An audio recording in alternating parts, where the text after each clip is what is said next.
സിജു കണ്ണൻ കൂടി നമ്മോടൊപ്പം ചേരുകയാണ്. സിജു, നമ്മൾ നേരത്തെ പറഞ്ഞതുപോലെ തന്നെ ആ ഡ്രോൺ ബാറ്ററിയാണ് അവിടെ എത്തുന്ന ദൃശ്യങ്ങൾ നമ്മൾ കണ്ടത്. അങ്ങനെയെങ്കിൽ വളരെ എളുപ്പത്തിൽ തന്നെ ഡ്രോൺ പരിശോധന നടത്താൻ കഴിയുമെന്ന് പ്രതീക്ഷിക്കുകയാണ്. മഴ ഉണ്ടാകല്ലേ എന്ന ഒരു പ്രതീക്ഷ കൂടി പങ്കുവെക്കപ്പെടുകയാണ്. വിവരങ്ങൾ നിലവിൽ കാലാവസ്ഥ അനുകൂലമാണ്. നേരത്തെ നമ്മൾ തത്സമയ ദൃശ്യങ്ങളായി കണ്ടതാണ്. ഡ്രോൺ ബാറ്ററിയാണ് നേരത്തെ ട്രെയിൻ മാർഗം എത്തിച്ച് റോഡ് മാർഗം ഇപ്പോൾ ശിരൂരിൽ എത്തിച്ചിരിക്കുന്നത്. അങ്ങനെയെങ്കിൽ 15 മിനിറ്റിനകം തന്നെ ഇത് പ്രവർത്തിപ്പിച്ചുള്ള പരിശോധന ആരംഭിക്കാൻ കഴിയുമെന്നാണ് മനസ്സിലാക്കുന്നത്. നേരത്തെ തന്നെ റിട്ടയർഡ് മേജർ ഇന്ദ്ര ബാലൻ ഇതുമായി ബന്ധപ്പെട്ട ദൗത്യം ഏറ്റെടുത്തു കഴിഞ്ഞു. അദ്ദേഹത്തിന്റെ മേൽനോട്ടത്തിലാണ്, പൂർണ്ണമായും അദ്ദേഹത്തിന്റെ ചുമതലയിലാണ് ഇന്നത്തെ രക്ഷാദൗത്യം നടക്കുന്നത്. ഇന്നത്തെ രക്ഷാദൗത്യവുമായി ബന്ധപ്പെട്ട ആദ്യഘട്ടമാണ്. ഈ ആദ്യഘട്ട പ്രവർത്തനം എന്ന് പറയുന്നത് കൃത്യമായി ആ ട്രക്ക് കണ്ടെത്തുക എന്നുള്ളതാണ്. അതിനാണ് ആധുനിക സംവിധാനമുള്ള ഡ്രോൺ മാർഗം പരിശോധന നടത്തുന്നത്. അതിനുള്ള ബാറ്ററി എത്തിച്ച് അത് ഒരുക്കുന്നതിനുള്ള ഒരു നടപടികളാണ് ഇപ്പോൾ നടക്കുന്നത് എന്നാണ് മനസ്സിലാക്കുന്നത്. ഏതായാലും പരിശോധനകൾ വളരെ പെട്ടെന്ന് ആരംഭിക്കാൻ കഴിയുമെന്ന് 11 മണിയോടുകൂടി പരിശോധന ആരംഭിക്കുമെന്നാണ് പറഞ്ഞിരുന്നതെങ്കിലും 1 മണിക്കൂർ ഏതാണ്ട് വൈകി എന്നാണ് മനസ്സിലാക്കുന്നത്. അത് ട്രെയിൻ വരാൻ വൈകിയത് കൊണ്ടുള്ള ഒരു പ്രശ്നമാണ്. പിന്നീട് റോഡ് മാർഗം ഇവിടെ എത്തിച്ചിട്ടുണ്ട്. പരിശോധനയിൽ പ്രധാനമായും ഇത് അർജന്റ് ട്രക്ക് ഇതുവഴി കണ്ടെത്തുക എന്നുള്ളതാണ്. ആദ്യഘട്ടം ഇങ്ങനെയാണ്. ഡോക്ടർ റിട്ടയർഡ് മേജർ ഇന്ദ്ര ബാലന്റെ നേതൃത്വത്തിലുള്ള ഈ പരിശോധന ആദ്യഘട്ടത്തിൽ ഈ ട്രക്ക് കണ്ടെത്തുക, അതിന്റെ ക്യാബിൻ കണ്ടെത്തുക. നേരത്തെ ഇന്നലെ പറഞ്ഞത് ഇവിടെയുള്ള അധികൃതർ ഔദ്യോഗികമായി സ്ഥിരീകരിച്ചത് ക്യാബിൻ ഈ ലോറി തലകീഴായി നിൽക്കുന്നു എന്നുള്ളതാണ്. തലകീഴായി നിൽക്കുന്ന ലോറിയുടെ ക്യാബിൻ ഭാഗം കണ്ടെത്തി അതിൽ അർജുൻ ഉണ്ടോ എന്നുൾപ്പെടെയുള്ള കാര്യങ്ങൾ സ്ഥിരീകരിച്ച് വളരെ പെട്ടെന്ന് പുറത്തെത്തിക്കുന്നതിനുള്ള ശ്രമമാണ് ആദ്യം നടത്തുക. ആദ്യഘട്ടത്തിൽ ഇന്ദ്രാബാലന്റെ നേതൃത്വത്തിലുള്ള സംഘം ഇത് കൃത്യമായി ഐഡന്റിഫൈ ചെയ്യുന്നു. അതിനുശേഷമുള്ള തുടർ നടപടികൾ സ്വീകരിക്കേണ്ടത് ഇവിടെയുള്ള അധികൃതരാണ്, സർക്കാർ അധികൃതരാണ്. NDRF അതോടൊപ്പം തന്നെ SDRFന്റെ നേതൃത്വത്തിലുള്ള സംഘമാണ് നടത്തേണ്ടത്.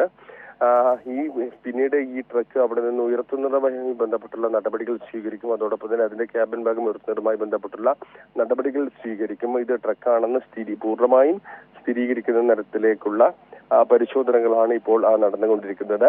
നാവികസേനയുടെ നേതൃത്വത്തിലും ഒരു പരിശോധന അത് സമാന്തരമായി അതിന്റെ ഭാഗമായി ഇപ്പോൾ നടന്നുകൊണ്ടിരിക്കുന്നുണ്ട്. അവരുടെ മുങ്ങൽ വിദഗ്ധർ നേരത്തെ സന്തോഷ തത്സമയ ദൃശ്യങ്ങൾ പ്രേക്ഷകർക്കായി നൽകിയതാണ്. അവരുടെ ഡിങ്കി ബോട്ട് ഉപയോഗിച്ചുകൊണ്ട് പരിശോധന നടത്തുകയാണ്. ഒഴുക്കിൽ ഏത് രീതിയിൽ പരിശോധന സാധ്യമാകുമെന്നുൾപ്പെടെയുള്ള കാര്യങ്ങളാണ് ഇപ്പോൾ നോക്കുന്നത്. അവിടെ ഇപ്പോൾ ഈ പ്ലാറ്റ്ഫോമിന്റെ നിർമ്മാണ പ്രവർത്തികൾ ഏതുവരെയായി?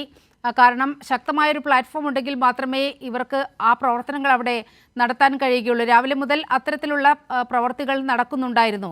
ഏതാണ്ട് 20 മീറ്റർ കരയിൽ നിന്നും 20 മീറ്റർ മാറിയാണല്ലോ ഈ വാഹനത്തെ ലൊക്കേറ്റ് ചെയ്തിരിക്കുന്നത്. അതുകൊണ്ട് തന്നെ അങ്ങോട്ടേക്ക് ഒരു സുഗമമായ ഒരു പ്ലാറ്റ്ഫോം നിർമ്മിക്കലാണ് അവരുടെ വലിയ ദൗത്യം.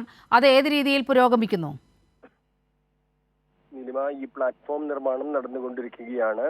കഴിഞ്ഞ ദിവസം ഒരു ബൂം എക്സ്കവേറ്റർ ഉപയോഗിച്ചാണ് പരിശോധന നടത്തിയിരുന്നതെങ്കിൽ ഇന്ന് 2 ബൂം എക്സ്കവേറ്റർ ഉപയോഗിച്ച് പരിശോധന നടത്താനാണ് തീരുമാനിച്ചിരിക്കുന്നത്. അതിനായി കൂടുതൽ പുഴയോട് ചേർന്നുകൊണ്ടൊരു പ്ലാറ്റ്ഫോം തീർക്കുകയാണ്. ഈ പ്ലാറ്റ്ഫോമിൽ ഈ ബൂം എക്സ്കവേറ്ററുകൾ കൃത്യമായും ഉറപ്പിച്ചു നിർത്തിയാൽ കൂടുതൽ ദൂരത്തേക്ക് പുഴയിൽ പരിശോധന നടത്താൻ സാധിക്കും. കൂടുതൽ ആഴത്തിൽ പരിശോധന നടത്താൻ സാധിക്കും. 60 അടി വരെ ആഴത്തിൽ പരിശോധന നടത്താൻ സാങ്കേതിക സംവിധാനമുള്ള യന്ത്രമാണ് ബൂം എക്സ്കവേറ്റർ. അതുകൊണ്ട് തന്നെ കൂടുതൽ പുഴയോട് ചേർന്ന് നിൽക്കുമ്പോൾ പരിശോധന എളുപ്പമാകും. കാരണം കല്ലും മണ്ണും മരങ്ങളും എല്ലാം തന്നെ അതിന്റെ താഴെ അടിഞ്ഞുകൂടിയിട്ടുണ്ടെന്ന് വ്യക്തമാണ്. നമുക്ക് ആ ദൃശ്യങ്ങളിൽ കാണാം. പുഴയുടെ മധ്യഭാഗത്തായി ഒരു മണ്ണിട്ട് തന്നെ രൂപപ്പെട്ടിട്ടുണ്ട്. അതിനു ചുറ്റുമായി കല്ലും മരങ്ങളും അതോടൊപ്പം തന്നെ മണ്ണുമെല്ലാം അടിഞ്ഞു കൂടിയിട്ടുണ്ടാകും. അതുകൂടി നീക്കം ചെയ്താൽ മാത്രമേ ഈ ട്രക്കിനടുത്തേക്ക് എത്തുക എന്ന് സാധ്യമാവുകയുള്ളൂ.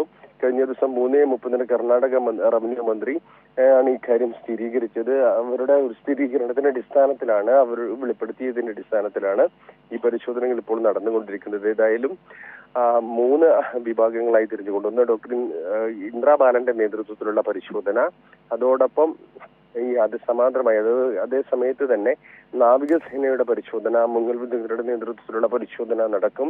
അതിനുശേഷം ഈ ട്രക്ക് ഉയർത്തുക എന്നുള്ളതാണ്. ഇങ്ങനെ ഘട്ടം ഘട്ടമായാണ് ഇന്നത്തെ രക്ഷാദൗത്യം തീരുമാനിച്ചിരിക്കുന്നത്.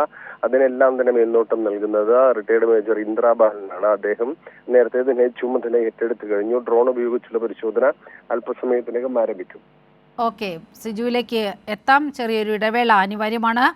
മഴ കുറഞ്ഞതോടെ മുങ്ങൽ വിദഗ്ധർ ബോട്ടിൽ ഗംഗാവലി പുഴയിൽ തെരച്ചിൽ നടത്തുകയാണ്. ലോറിയിൽ ഇരുമ്പ് വടം ബന്ധിപ്പിക്കാനുള്ള ശ്രമമാണ് മുങ്ങൽ വിദഗ്ധർ നടത്തുന്നത് എന്നാണ് മനസ്സിലാകുന്നത്.